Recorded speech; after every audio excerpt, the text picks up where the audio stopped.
Sister নিবেদিতার লেখা the master as I saw him, এই যে গ্রন্থটা, এই গ্রন্থের 11 নম্বর চ্যাপ্টার হচ্ছে the Swami and mother worship, মানে স্বামী বিবেকানন্দ এবং মাতৃবন্দনা। এটা আমাদের ক্লাস 11-এর যে নতুন সিলেবাস হয়েছে তার যে ফার্স্ট সেমিস্টারের সিলেবাসটা আছে সেখানে সেকেন্ড প্রোজ হিসেবে আমাদের এই টেক্সটটা পড়তে হবে, the Swami and mother worship. তো এর আমি পার্ট 1 এবং পার্ট 2 ভিডিও অলরেডি আমার চ্যানেলে আপলোড করে দিয়েছি। যারা পার্ট 1 পার্ট 2 ভিডিও দেখোনি তোমরা পার্ট 1টা আগে দেখে নাও, তারপর পার্ট 2 ভিডিও দেখে নাও, তারপরে এই পার্ট 3 ভিডিও দেখলে তোমাদের পক্ষে বুঝতে সুবিধা হবে। তো এই টেক্সটটা আমরা লাইন বাই লাইন বাংলায় ব্যাখ্যা করব, অ্যানালাইসিস করব এবং তার মানেগুলো জেনে নেব। আজকে আমাদের শুরু হচ্ছে part 3।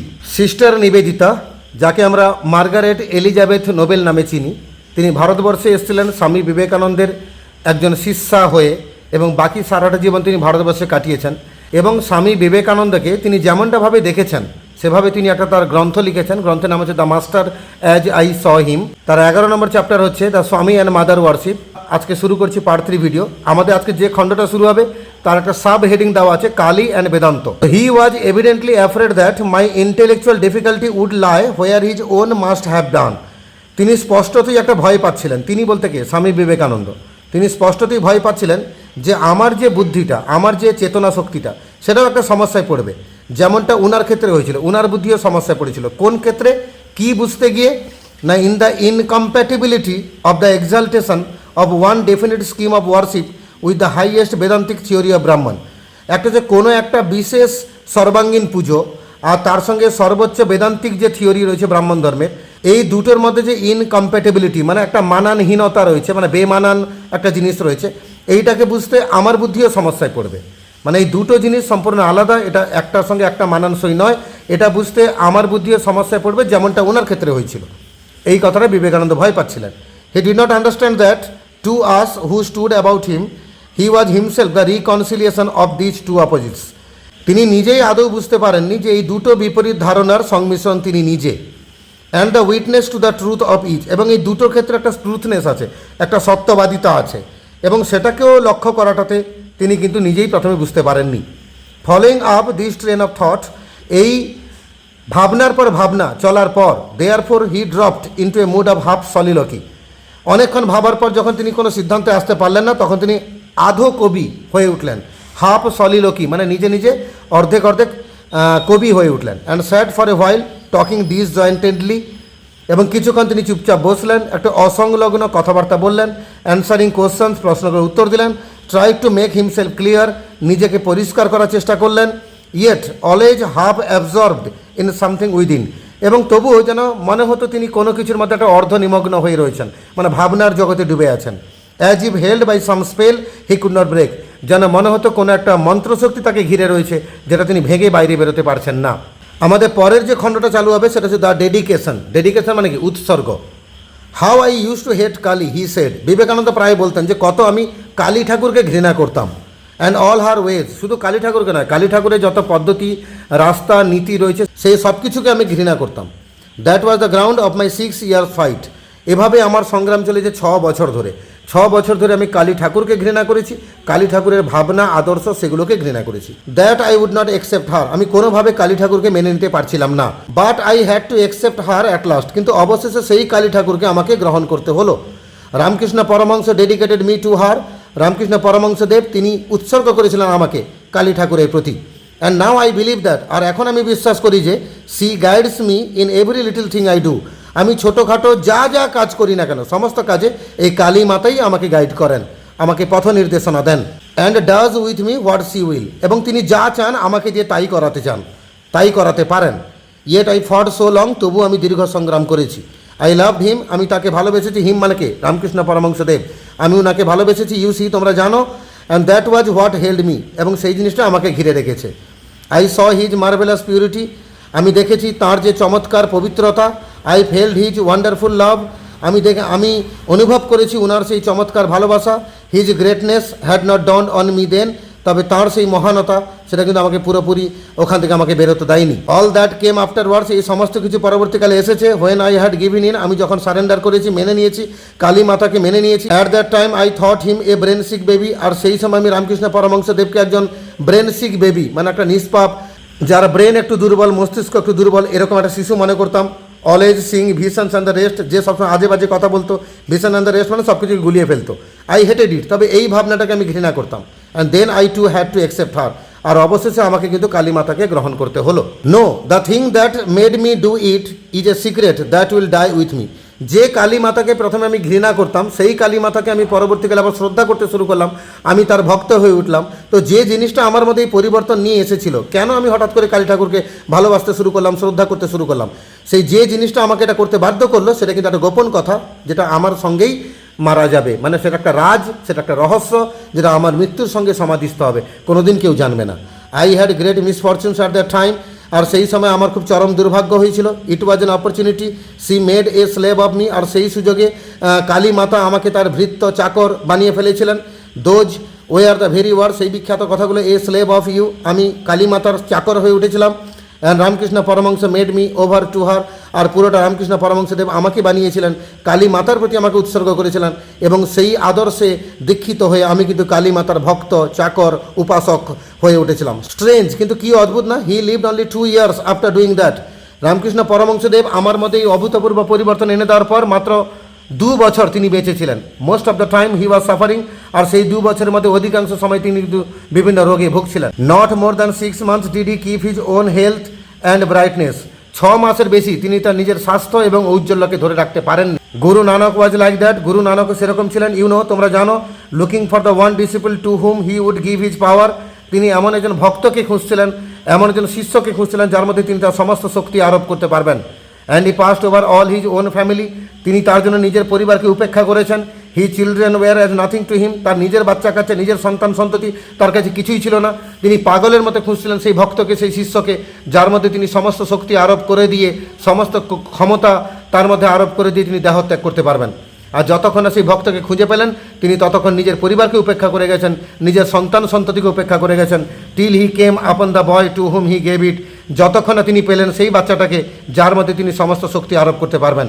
And then he could die, তারপর তিনি মারা যেতে পারবেন। The future you say will call Ramakrishna Paramahamsa an incarnation of Kali, ভবিষ্যতে তোমরাই বলবে যে ভবিষ্যৎ কি আগামী দিনে রামকৃষ্ণ পরমহংসদেবকে কালী মাতার একটি অবতার বলবে?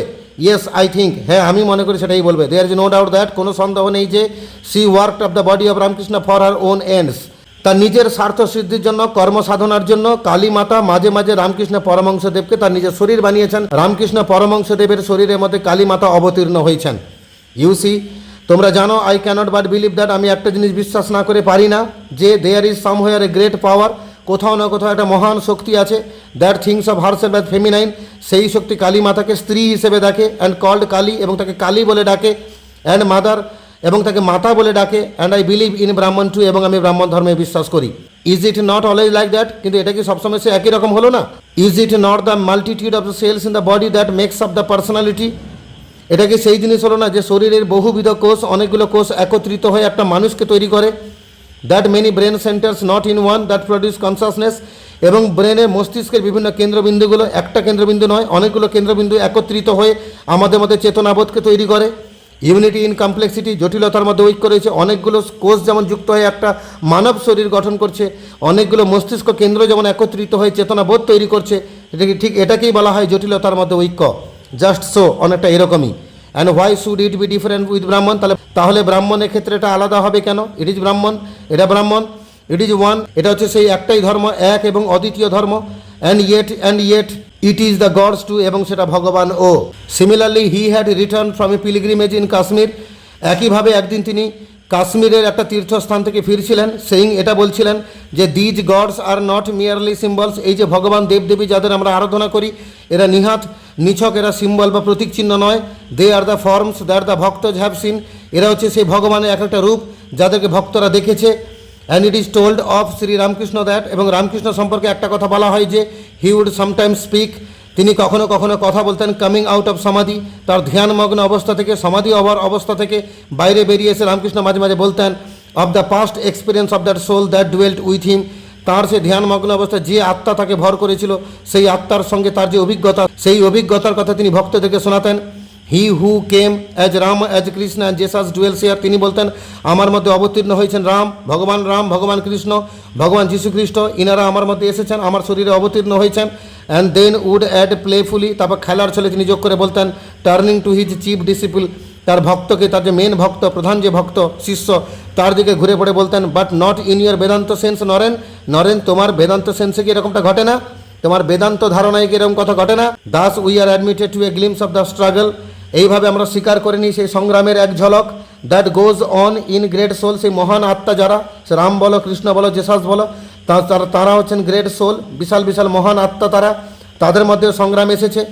For the correlation and the mutual adjustment of the different realisation of different times, বিভিন্ন সময়ে বিভিন্ন অনুভূতিকে একসঙ্গে সঙ্গতি স্থাপন করতে গিয়ে, তাদের মধ্যে যে সম্পর্ক স্থাপন করতে গিয়ে যে সমস্যাগুলো হয়েছে সেগুলোর কথা তিনি এক ঝলকে বলছেন। On the one side the mother, on the other side ব্রাহ্মণ, একদিকে রয়েছেন মা কালী, একদিকে রয়েছেন ব্রাহ্মণ ধর্ম। We are reminded of the Swami's own words her long ago, আমাদেরকে মনে করিয়ে দেওয়া হয় স্বামীজি নিজের কথাগুলো যেগুলো অনেক দিন আগে তিনি বলেছিলেন। দ্য ইম্পার্সোনাল গড, সেই নিরাকার ভগবান, seen through the mist of sense, যেগুলো জ্ঞানের কুয়াশার মধ্য দিয়ে বা অস্পষ্ট ধারণার মধ্য দিয়ে দেখা হয়, সেই নিরাকার ভগবান তিনি কিন্তু অ্যাকচুয়ালি ইজ পার্সোনাল, তিনি কিন্তু সাকার। In truth it might well be that the two ideas could not be, সত্যি কথা বলতে কি এটা ভালোভাবে বলা যাবে যে দুটো আইডিয়া, দুটো বিভিন্ন ধরনের ধারণা, এটাকে কিন্তু একসঙ্গে কুড নট বি রিকনসাইল্ড, সেটাকে একত্রিত করা যাবে না। Both conceptions could not be equally true at the same time, এই উভয় ধারণা, দুটো ধারণা কিন্তু একই সময়ে সমান হতে পারে না। It is clear enough that in the and, এটা পরিষ্কার যে শেষে, অবশেষে, অ্যাজ এ সাবজেক্টিভ রিয়ালাইজেশন, একটা অনুভূতির আকারে প্রকাশ করতে গেলে either the mother must become ব্রাহ্মণ, হয় কালী মাতা ব্রাহ্মণ হবেন, অথবা ব্রাহ্মণ দ্য মাদার, অথবা ব্রাহ্মণ কালী মাতা হবে। One of the two must melt into the other, এই দুটোর মধ্যে একে অপরের মধ্যে গলতে হবে, হয় কালী মাতা গলবেন ব্রাহ্মণের মধ্যে, অথবা ব্রাহ্মণ গলবে কালী মাতার মধ্যে। দ্য কোশ্চেন অফ হুইচ, এখন যার মধ্যে প্রশ্ন হচ্ছে, ইন এনি পার্টিকুলার কেস, বিশেষ ক্ষেত্রে, depending on the destiny and the past of the worshipping soul, যা নির্ভর করছে সেই নিয়তির ওপরে, এবং যে আত্মা শরীরে এসেছিল, যে আত্মার উপাসনা করা হলো, সেই আত্মার যে অতীত অভিজ্ঞতা তার উপর নির্ভর করছে যে কে কার মধ্যে নিহিত হবেন। আমাদের পরবর্তী খণ্ড রয়েছে দ্য ট্রাস্ট ক্যারিড, মানে যে বিশ্বাসটা পরবর্তীকালে সঞ্চারিত হয়েছে। ফর মাই ওন পার্ট, আমার নিজস্ব ক্ষেত্রে the conversation I have related mark and ইপোক, যে কথোপকথনের কথা আমি উল্লেখ করেছি, এখানে রিলেট করেছি, সেটা বলতে গেলে একটা মহাকাব্যের মতো। এভার সিন্স ইট টুক প্লেস, এর আগেও এটা ঘটেছে। I have thought I saw in my masters attitude a certain element, আমি ভেবেছি যে আমি আমার মাস্টার, আমার প্রভু স্বামী বিবেকানন্দ, ওনার অ্যাটিটিউডের মধ্যে আমি লক্ষ্য করেছি একটা বিশেষ উপাদান, of one who carried for another a trust confided to him, যেটা যে ভাবনা, যে বিশ্বাস তার মধ্যে নিহিত রয়েছে, সেই ভাবনা তিনি অন্যের মধ্যে সঞ্চারিত করছেন। হি উড অলওয়েজ, তিনি সর্বদাই, when ask to explain the image of Kali, যখনই স্বামী বিবেকানন্দকে কালী ঠাকুরের ইমেজকে বিবরণ করতে বলা হতো, যখন কালী ঠাকুরের ইমেজের সম্পর্কে ব্যাখ্যা করতে বলা হতো, তিনি সর্বদাই স্পিক অফ ইট, তিনি সেই কালী মাতার ইমেজের সম্পর্কে কথা বলতেন as the book of experience, আর তার কথাবার্তা শুনে মনে হতো যেন তিনি একটা অভিজ্ঞতার বই, অভিজ্ঞতার পাহাড়। In which the soul turns pages after page, যেখানে মনে হতো আত্মাগুলো যেন একের পর পৃষ্ঠার পর পৃষ্ঠা, একের পর পৃষ্ঠা যেন উল্টে যাচ্ছে। Only to find that there is nothing in it, আর অবশেষে দেখা যাচ্ছে সেটাতে আদৌ কিছুই নেই আফটার অল, অবশেষে। And this to my own mind, আর এটাই আমার নিজস্ব মনে, আমার নিজস্ব চেতনায়, ইজ দ্য ফাইনাল এক্সপ্লেনেশন, আমার মনে হয় এটাই সর্বোচ্চ ব্যাখ্যা। Kali the mother is to be worship of the Indian future, আগামী দিনে ভারতের ভবিষ্যতে, ভারতীয়দের মধ্যে যে ভবিষ্যৎকালে সেই কালী মাতাই তিনি পূজ্য হবেন। ভারতে ভবিষ্যতে মানুষ শুধু কালী মাতারই পুজো করবে। In her name will her sons find it possible to sound many experiences to their depths, আর এই কালী মাতার নামের মধ্য দিয়ে তার যে ভক্তরা রয়েছে, তার যে সন্তান সন্ততিরা রয়েছে, তারা কিন্তু তাদের গভীরতায় গিয়ে তাদের অভিজ্ঞতাগুলো ব্যাখ্যা করতে পারবে। And yet in the end their hearts will return to the ancient wisdom, এবং এইভাবে তাদের হৃৎপিণ্ড, তাদের যে হৃদয়, সেগুলো প্রাচীন জ্ঞানে উন্মোচিত হবে, প্রাচীন জ্ঞান তাদের মধ্যে সঞ্চারিত হবে। And each man will know, প্রত্যেকটা মানুষ এটা জানবে। হোয়েন হিজ আওয়ার কামস, যখন তার নির্দিষ্ট সময় এসে পৌঁছাবে, প্রত্যেকটা মানুষ এটাকে জানবে, উপলব্ধি করতে পারবে। That all his life was but as a dream, যে তার সারাটা জীবন ছিল শুধুমাত্র একটা স্বপ্ন মাত্র। আমাদের the Swami and the mother ওয়ার্শিপের লাস্ট খণ্ড হচ্ছে the play of the mother. Who does not remember the Veda or like words of the Gita, কে না মনে করতে পারে সেই গীতাতে বেদের মতো যে কথাগুলো বলা আছে, not verily by avoiding action can a man rise to the inaction, সেখানে বলা আছে যে একজন মানুষ কাজকে এড়িয়ে সে নিষ্ক্রিয় হয়ে উঠতে পারে। তুমি যদি দীর্ঘদিন কোনো কাজ না করো, তুমি কিন্তু নিষ্ক্রিয় হয়ে উঠবে। May we not similarly know for a certainty that not without going through the experience can we reach the realization at the end? সেই একইভাবে আমরা কি নিশ্চিতভাবে বুঝতে পারি না যে অভিজ্ঞতার মধ্যে দিয়ে না গেলে কিন্তু আমরা অবশেষে আমাদের মধ্যে কোনো উপলব্ধি আসবে না? থ্রু দ্য মাদার টু ব্রাহ্মণ, ব্রাহ্মণদের কাছে কালী মাতা যেমন বোধগম্য হবেন না, through new life and knowledge, নতুন জীবন নতুন জ্ঞান বোধগম্য হবে না, অ্যান্ড মেনি চেঞ্জেস, অনেক পরিবর্তন, through the struggles and the victories and the defeats of the immediate future, ভবিষ্যতে বিভিন্ন সংগ্রাম, বিভিন্ন জয়লাভ, বিভিন্ন পরাজয়, এগুলোর মধ্য দিয়ে, to that safe haven of the soul where all is one and all is peace, এবং সেই স্বর্গের কথা যেখানে সমস্ত আত্মা একসঙ্গে বিরাজ করে এবং সেখানে শুধু শান্তি রয়েছে।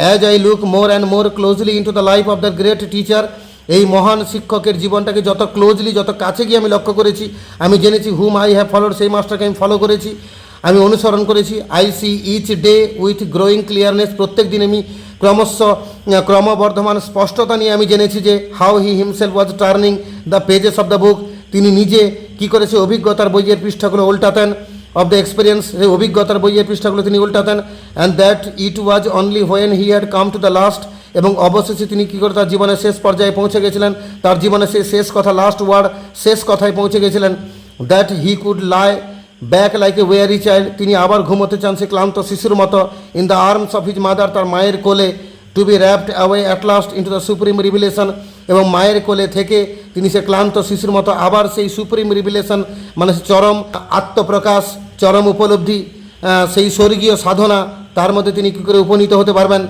Knowing that all this was but a dream, এবং তিনি কী করে জেনে উঠবেন যে এই সমস্ত জীবনটাই কিছু না, একটা স্বপ্ন মাত্র। এইভাবে আমাদের একটা টেক্সট ছিল ক্লাস 11-এর ফার্স্ট সেমিস্টারের সেকেন্ড গদ্য হিসেবে the Swami and mother worship, এই টেক্সট আমরা পুরো কমপ্লিট করলাম। এর আগে যারা পার্ট 1 পার্ট 2 ভিডিও দেখেনি সে দুটো দেখে নাও, পার্ট 3 ভিডিও পেয়ে গেলে, ফলে তোমাদের টেক্সট পড়াটা খুব সহজ হয়ে গেল। ভালো করে মন দিয়ে পড়াশোনা করো। এখান থেকে প্রশ্নোত্তর পরীক্ষায় কী কী হবে সেগুলো আমি খুব শীঘ্রই আপলোড করে দেবো, তোমাদের কোনো সমস্যা হবে না।